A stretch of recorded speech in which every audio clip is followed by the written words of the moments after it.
देखिए, हमने आपको कक्षा द्वादश की जो लास्ट वीडियो पढ़ाई थी उसमें लास्ट टाइम में हमने तुम्हें बताया था अर्धचालक के बारे में, जो कि आपके सिलेबस से भी काट दिए गए हैं। कुछ टॉपिक वो चल रहे हैं, परंतु उनकी नॉलेज आपको होनी चाहिए, जिससे कि आने वाले किसी भी कंपटीशन टेस्ट में आप लोग भरसक अथक प्रयासों से उत्तम परिणाम दे सकें।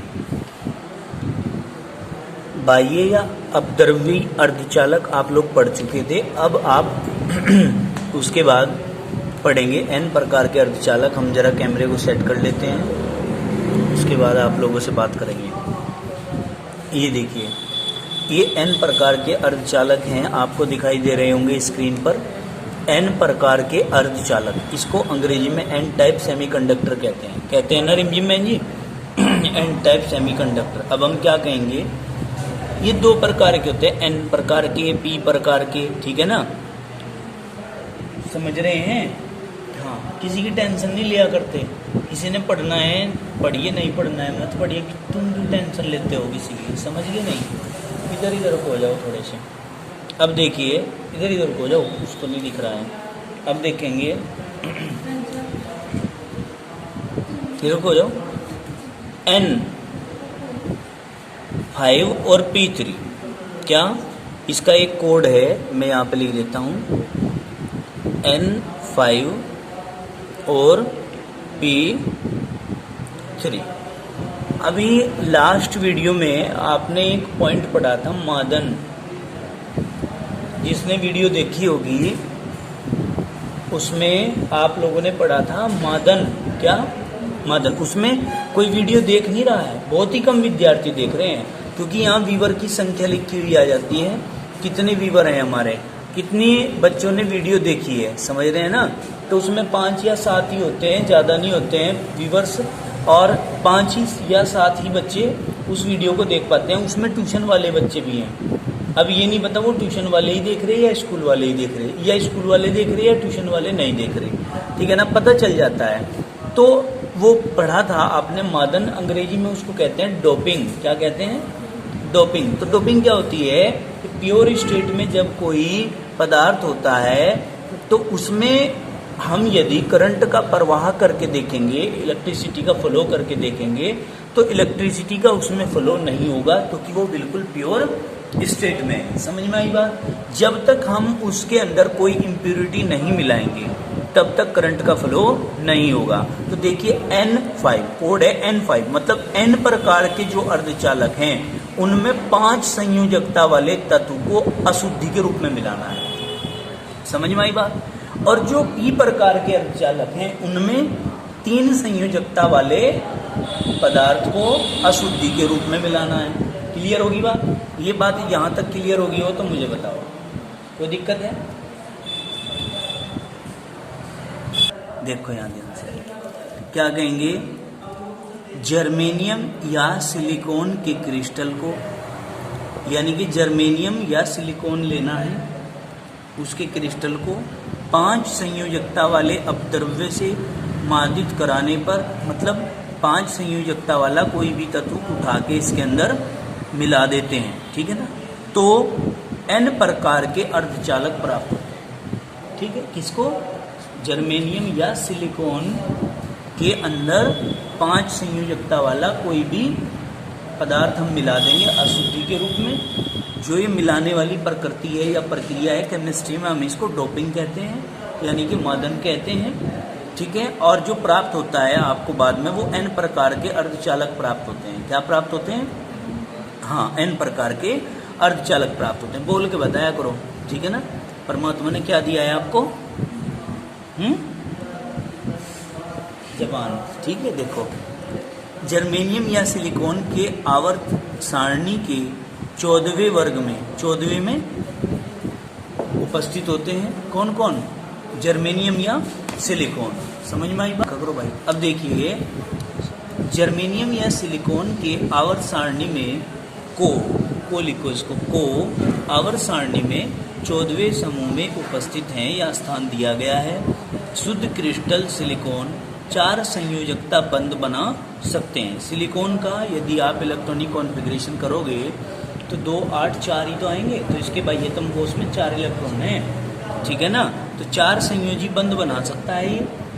जब सिलिकॉन में समूह 15, यहाँ कोमा लगा देना, समूह 15 के तत्व फास्फोरस, आर्सेनिक या एंटीमनी को अल्प मात्रा में अशुद्धि के रूप में मिलाया जाता है, तो प्रत्येक 5 संयोजी इलेक्ट्रॉन वाले तत्वों का 1 इलेक्ट्रॉन मुक्त रह जाता है। भाई 4 संयोजकता तो 4 के साथ पूरी हो जाएंगी, और 5 संयोजी वाला जो आप मिला रहे हो उसका 1 बच जाएगा, ठीक है ना। तो आप कह रहे हैं 1 इलेक्ट्रॉन मुक्त रहता है इसमें, क्योंकि यह मुक्त इलेक्ट्रॉन सिलिकॉन परमाणु के साथ कोई भी बंध नहीं बना सकता, ठीक। अतः यह मुक्त इलेक्ट्रॉन ही क्रिस्टल में विद्युत चालन के लिए स्वतंत्र होते हैं। क्या होते हैं भाई? विद्युत चालन के लिए स्वतंत्र होते हैं। ये जो 1 इलेक्ट्रॉन बचा है यही करंट का फ्लो कराता है, ठीक है। आगे चलिए, देखिए हम इसका डायग्रामेटिक पोर्शन देखेंगे। अब देखिए यहाँ स्क्रीन पर आप लोगों को दिखाई दे रहे हैं n प्रकार के अर्धचालक। इसमें सिलिकॉन है और सिलिकॉन के 1 2 3 4 चारों तरफ क्या है? 4 इलेक्ट्रॉन है, क्योंकि इसकी संयुक्ता कितनी होती है? 4 होती है। और इसमें आपने फास्फोरस मिलाया है, तो फास्फोरस के भी 1 2 3 4 इलेक्ट्रॉन। तो इस वाले इलेक्ट्रॉन ने सिलिकॉन के इस वाले इलेक्ट्रॉन के साथ बॉन्ड बना लिया, इस वाले इलेक्ट्रॉन ने सिलिकॉन के इस वाले इलेक्ट्रॉन के साथ बॉन्ड बना लिया, इस वाले ने इसके साथ और इस वाले ने इसके साथ में बॉन्ड बना लिया। तो 4 इलेक्ट्रॉन तो फास्फोरस की बॉन्ड बनाने में यूज हो गए। बचा कितना? 1 इलेक्ट्रॉन। तो जो वो 1 इलेक्ट्रॉन है वो मुक्त इलेक्ट्रॉन है, और यही करंट का प्रवाह कराता है। क्या कराता है? ये करंट का प्रवाह कराता है। समझ में आएगी बात? कोई दिक्कत तो नहीं है। अब देखिए आप लोग कह सकते हैं ये जो फ्री इलेक्ट्रॉन होता है यही करंट का फ्लो कराता है। जो समझने की बात आती है इसके बाद वो ये आती है कि n प्रकार के अर्धचालक में इलेक्ट्रॉनों का गमन किस प्रकार से होता है, इलेक्ट्रॉन कैसे चलते हैं। आपने कहा कि फास्फोरस के पास 1 इलेक्ट्रॉन बच गया है, तो वो इलेक्ट्रॉन है जो वो माइनस चार्ज है। तो ये 2 प्लेट हैं, ये माइनस वाली प्लेट है और ये प्लस वाली प्लेट है। समझ में आ रही है बात? तो माइनस प्लेट से उस इलेक्ट्रॉन पर जो बचा हुआ है वहां पर, उस पर तो माइनस चार्ज है ना, तो माइनस प्लेट से चलेगा वो इलेक्ट्रॉन किसकी ओर चलेगा? माइनस वाला किसकी ओर जाता है? प्लस वाले की ओर जाता है। तो ये प्लस वाली प्लेट की ओर चलेगा। तो ये इलेक्ट्रॉन है, वो ये मेरे इलेक्ट्रॉन है यहाँ पर जो दर्शाए गए हैं 1 2 3 4 5 की संख्या में। वैसे तो बहुत सारी संख्या होती है, लेकिन ये वे इलेक्ट्रॉन है जो मुक्त इलेक्ट्रॉन आपने अर्धचालक में पहले पढ़े थे, अभी कुछ टाइम पहले डायग्राम में, ठीक है ना। में इलेक्ट्रॉन है। अब उन इलेक्ट्रॉनों का गमन दिखाया गया है कि माइनस से प्लस की ओर चलते हैं। वे क्यों चलते हैं? क्योंकि क्रिस्टल के अंदर इलेक्ट्रॉन बचा था, ठीक है ना। इलेक्ट्रॉन पे माइनस चार्ज था, तो माइनस चार्ज था तो माइनस से प्लस की ओर ही जाएंगे, ठीक है ना, क्योंकि इनका अट्रैक्शन होगा माइनस से प्लस की ओर। क्लियर होगी बात? कोई दिक्कत है क्या? यहाँ तक क्लियर हो गया तो मैं आगे चलूं। चलिए अब इसके बाद पी प्रकार के अर्धचालक हैं, कट का निशान लगवा है, इसका मतलब ये भी यहाँ से आपके सिलेबस में से फिनिश हो चुका। पी टाइप सेमीकंडक्टर आप लोग पढ़ रहे हैं, कंडक्टर। देखिए इसमें क्या बताया था मैंने? P3 बताया था, N5 बताया था। तो P3 मतलब P प्रकार के अर्धचालक में 3 संयोजकता वाला मिलाना है। 3 संयोजकता किसकी होगी? इलेक्ट्रॉनिक विन्यास करने पर जिसके बाह्यतम कोष में 3 इलेक्ट्रॉन आ जाएंगे वो 3 संयोजकता वाला हो जाएगा। जैसे एल्यूमिनियम है ना, जैसे एल्यूमिनियम है। अब देखिए जर्मेनियम या सिलिकॉन के क्रिस्टल को 3 संयोजकता वाले अपद्रव्य से, देखो इसने क्या लिखा, आदित्य, यहाँ है मादित्य, क्या मादित्य कराने पर पी प्रकार का अर्धचालक प्राप्त होता है। क्या प्राप्त होता है बेटे? पी प्रकार का अर्धचालक प्राप्त होता है। समूह 13 के तत्वों जैसे एल्यूमिनियम, बोरोन, गैलियम, इंडियम, ये सब में तत्व हैं। यदि हम इनका इलेक्ट्रॉनिक विन्यास करेंगे तो इन सबके बाह्यतम कोष में 3 इलेक्ट्रॉन आएंगे, ठीक है ना। में समूह 14 की अपेक्षा एक संयोजक इलेक्ट्रॉन कम है।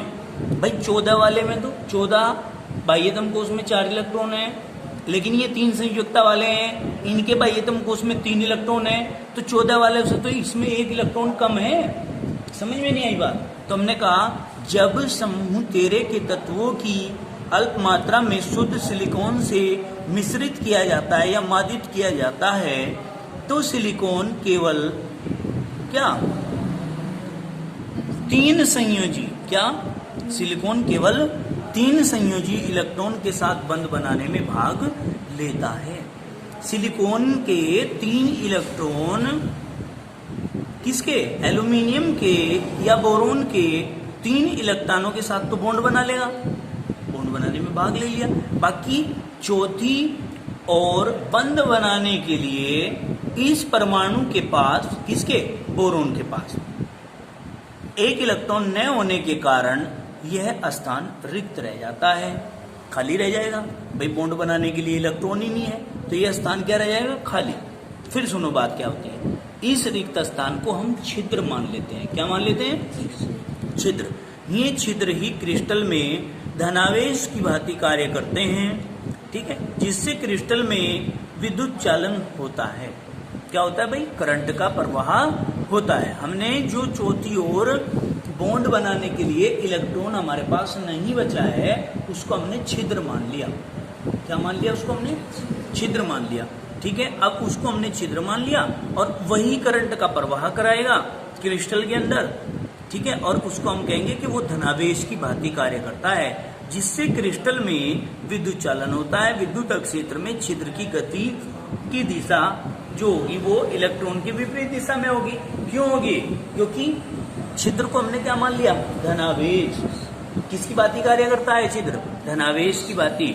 तो इलेक्ट्रॉन क्या, कैसा चार्ज है, माइनस चार्ज। माइनस चार्ज तो प्लस की ओर गति कर रहे थे, तो चूंकि इसको हमने छिद्र मान लिया और छिद्र धनावेश है, तो धनावेश से ऋणावेश की ओर गति करेगा, यानी कि इलेक्ट्रॉन के विपरीत दिशा में गति करेगा। क्लियर होगी ये बात? अब चित्र के माध्यम से हम इसको समझेंगे।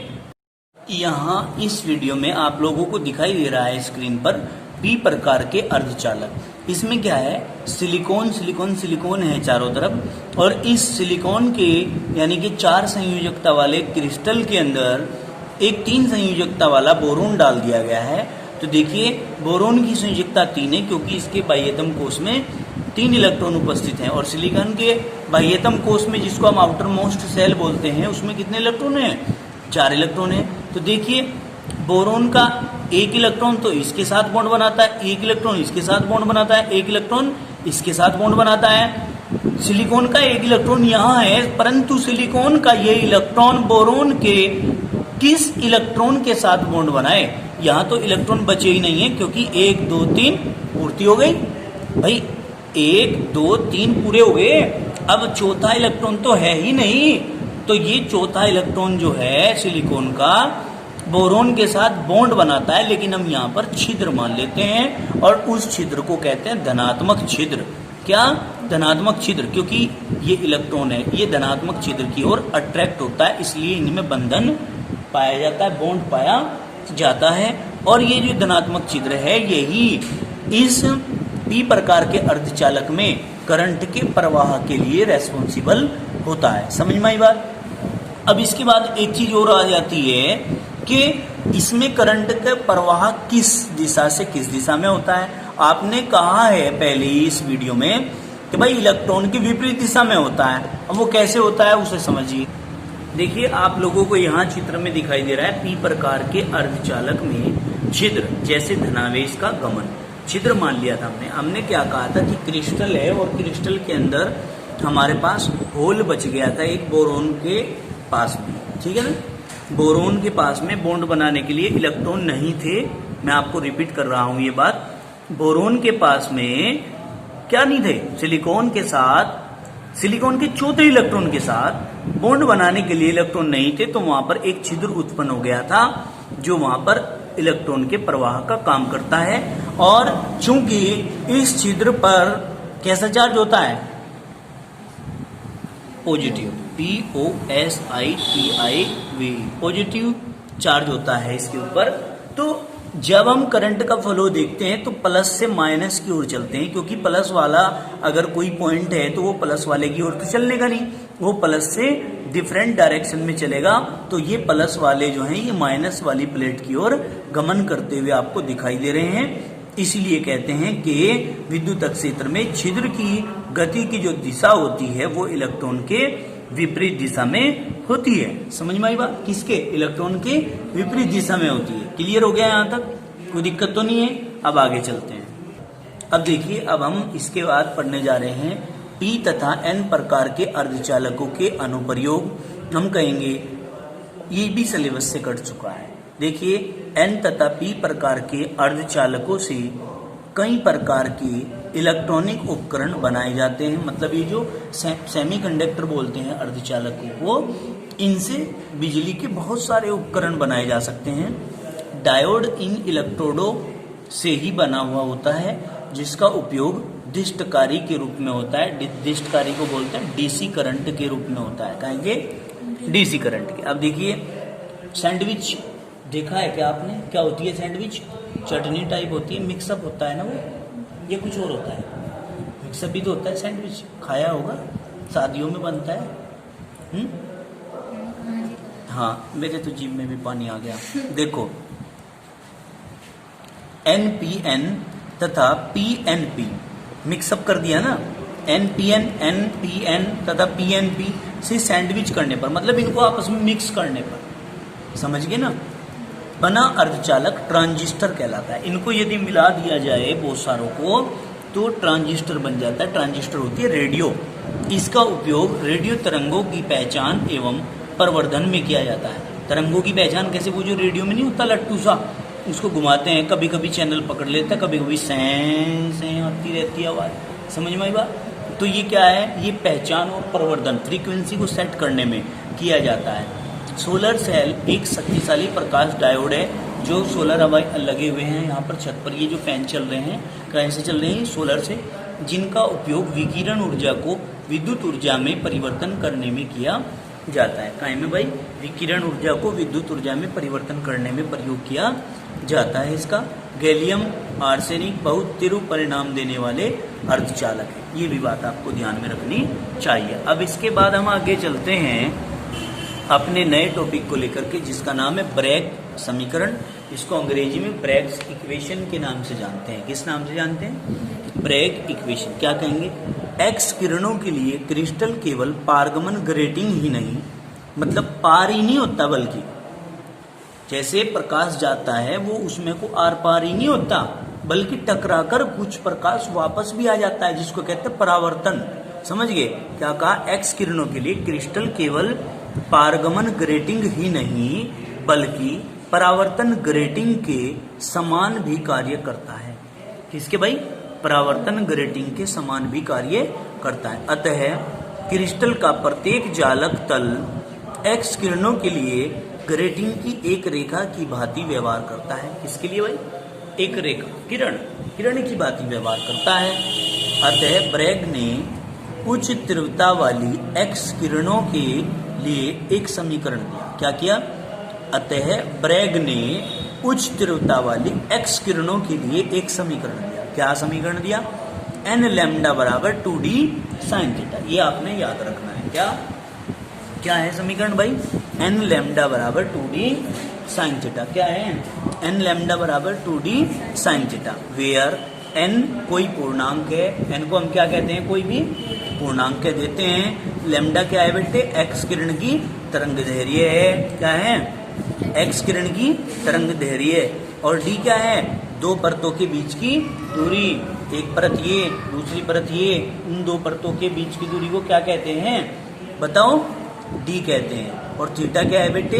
वह कोण है जिस पर किरण परावर्तित या अपवर्तित होती है। अब इसको चित्र के माध्यम से समझेंगे आप लोग, ठीक है? फिर इस चैप्टर में जो मुख्य फॉर्मूले आए हैं उनको पढ़ा करके चैप्टर फिनिश। ठीक, अब देखिए 1 2 3 तीन क्या है? परत हैं। हमने क्या किया?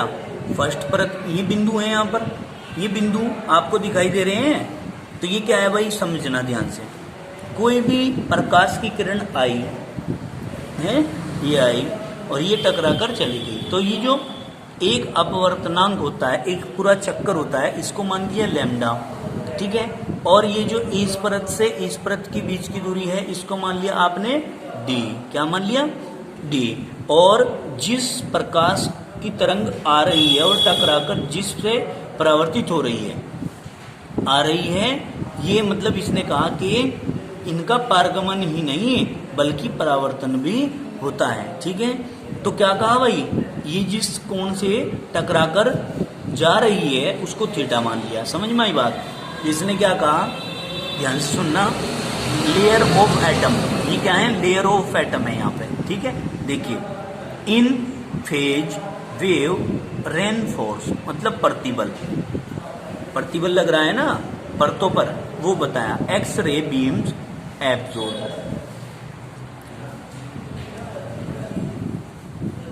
ABSORBED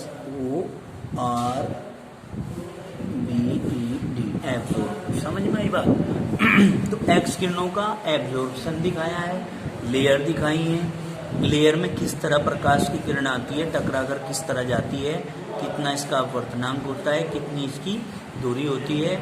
दूरी को क्या कहते हैं, जिस कोण से मुड़ती है उस कोण को थीटा कहते हैं। क्या कहते हैं? थीटा। एक अपवर्तनांक कितना होता है, लैम्डा। चली गई दूरी जो होती है। ठीक है, यह आपने चित्र के माध्यम से दिखाया। क्लियर होगी बात? अब देखिए, all formula of this lesson and main points. देखिए, सबसे पहले घनत्व का फॉर्मूला है, तो आपको याद रखने के लिए बताते हैं। घनत्व को रो बोलते हैं। घनत्व बराबर Z Guna M upon A की क्यूब इंटू NA। आगे समझ में, A की क्यूब इक्वल टू VB था। ठीक है, Z क्या था, परमाणुओं की संख्या था, M क्या था, द्रव्यमान था, Na क्या था, अवोगाड्रो संख्या था। ये सारी चीजें यहाँ पर तो आपको दिखाई गई हैं। ये क्या है, एकांक कोष्ठिका के घन की कोर की लंबाई, दूरी थी। अब देखिए, SCC, BCC, FCC, एकक शैलों के लिए Z के मान SC के लिए 1, BCC के लिए 2 और FCC के लिए 4 होते आते थे, आए थे ना। अब आगे चलेंगे। प्रिमिटिव क्यूबिक सेल के लिए अगर रेडियस निकालनी थी तो A/2 आया थी वैल्यू हमारी। ये वे चीजें हैं जो आप पढ़ चुके हैं, अब इनको बाद में आप मोटा मोटा सा अध्ययन कर रहे हो। अब देखो, बॉडी सेंटर्ड क्यूबिक सेल के लिए R इक्वल टू क्या आया था, √3 गुना A, मतलब काहे की लंबाई थी, विकर्ण की लंबाई। यही तो था ना, विकर्ण की लंबाई क्या था, √3 गुना भुजा की लंबाई। आगे समझ में। और फेस सेंटर्ड क्यूबिक सेल के लिए क्या था, R equal to √2 into A upon 4, मतलब पृष्ठ की लंबाई। पृष्ठ की लंबाई बराबर √2 इंटू A नहीं आया था? अगर याद हो आप लोगों को तो क्या आया था भाई, √2 इंटू A अपॉन 4, ये फॉर्मूला आया था त्रिज्या निकालने के लिए। आगे बढ़ते हैं। दूसरी बात क्या करते हैं यहाँ पर कि आयनिक यौगिकों के लिए त्रिज्या अनुपात जो निकाला था, हमने कहा था जो त्रिज्या अनुपात होता है वो धनायनों की त्रिज्या अपॉन ऋणायनों की त्रिज्या के बराबर होता है। हमने ये कहा था कि धनायनों की त्रिज्या जितनी बड़ी होगी त्रिज्या अनुपात भी उतना ही बड़ा होगा। ठीक है, अब देखो, क्रिस्टल में उपस्थित आपस में जुड़े किन्हीं दो समतलीय कोणों के मध्य उपस्थित कोण को अंतराफलकीय कोण कहते हैं। इंपॉर्टेंट है, अंतराफलकीय कोण किसको कहते हैं भाई, क्रिस्टल में उपस्थित आपस में जुड़े हुए, ये जुड़ा हुआ है, ये भी जुड़ा हुआ है, ये भी जुड़ा हुआ है ना, दो समतलीय कोणों के मध्य उपस्थित कोण को, ये समतल कोण नहीं है क्या, ये वाला, इसके बीच में जो कोण उपस्थित है इसी को ही अंतराफलकीय कोण कह देते हैं। अभी अभी आपने 2 मिनट पहले ही पढ़ा है ब्रैग समीकरण। ब्रैग समीकरण में आपने क्या पढ़ा, n लैम्डा बराबर 2d साइन थीटा। यहाँ क्या कहेंगे, घटक कण बराबर परमाणु, अणु या आयन हो सकते हैं। मैं बार बार आपको कह रहा हूँ, ये बात मैंने आपको डांट भी लगाई थी कल परसों इसी बात के लिए कि भाई घटक कण किसको कहते हैं, आप इनको अवयवी कणों के रूप में भी जान सकते हो और भाई परमाणु, अणु या आयन के रूप में भी जान सकते हो। अब आगे चलते हैं। एकक कोष्ठिका। एकक कोष्ठिका क्या होती है, और एकक कोष्ठिका को यूनिट सेल भी कहते हो, घनीय कोष्ठिका भी कहते हो।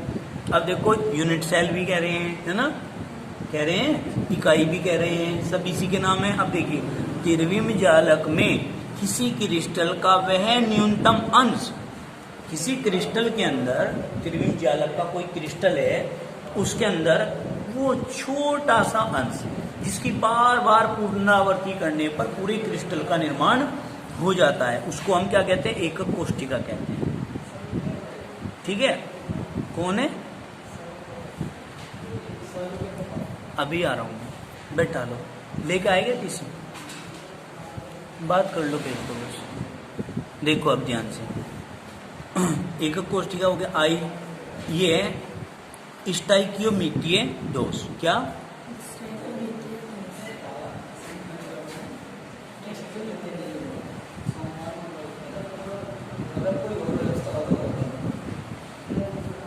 अब बात करते हैं स्टाइकियोमीटिए दोष, स्टोइकोमीटिए, ये सही नहीं लिख रहा है, इसको सही लिखना है, हैं? सही देख के लिखना बुक में। देखो एस्टाइकियोमीटिए क्रिस्टल में क्रिस्टल होते हैं जिनके दोष मुक्त क्रिस्टल में धनायनों व ऋणायनों की संख्या भिन्न भिन्न होती है। समझिए क्या कहा? एस्टाइकियोमीटिए क्रिस्टल में क्रिस्टल होते हैं जिनके दोष मुक्त क्रिस्टल में धनायनों व ऋणायनों की संख्या भिन्न भिन्न होती है। कोई दिक्कत तो नहीं है। अब आप लोगों को इसमें एक बात आती है, एमोर्फस सॉलिड कैसे होते हैं, ठीक है जी? कैसे? एमोर्फस सॉलिड, एक्रिस्टलीय जिसको हम कहते हैं, उसको हम अंग्रेजी में एमोर्फस बोलते हैं। ए माने अब्सेंट, मोर्फस माने मोर्फोलॉजी, मतलब आकार की, मतलब कोई जिसकी निश्चित आकार की नहीं होती। अब आप इस स्ट्रक्चर को देख रहे हो, क्या इसकी स्ट्रक्चर कोई निश्चित स्ट्रक्चर है? बताओ, कोई इसकी स्ट्रक्चर कोई निश्चित स्ट्रक्चर है क्या? है? नहीं है ना? तो इसलिए हम कहते हैं कि ये उबड़ खाबड़ सी स्ट्रक्चर जो आपको दिखाई दे रही है, जिसका कोई धरातल नहीं निश्चित, आप कह दोगे इसको कि ये है एमोर्फस सॉलिड। तो चलिए, आज खुशी की बात है आप लोगों के लिए, आपने अपना चैप्टर नंबर 1 फिनिश कर लिया है। अब हम आप लोगों को चैप्टर नंबर 2 पढ़ाएंगे, ठीक है ना? आपके जो जो सिलेबस में है वो भी पढ़ाएंगे, जो सिलेबस से कट चुका है वो भी पढ़ाएंगे सब कुछ। लेकिन पेपर में जब आप लोग करेंगे तो केवल उसकी तैयारी करेंगे जो सिलेबस में है, पढ़ना सारा है, ठीक है जी? कोई दिक्कत तो नहीं है। आज के लिए इस वीडियो में इतना ही काफ़ी, बाकी करेंगे कल। धन्यवाद।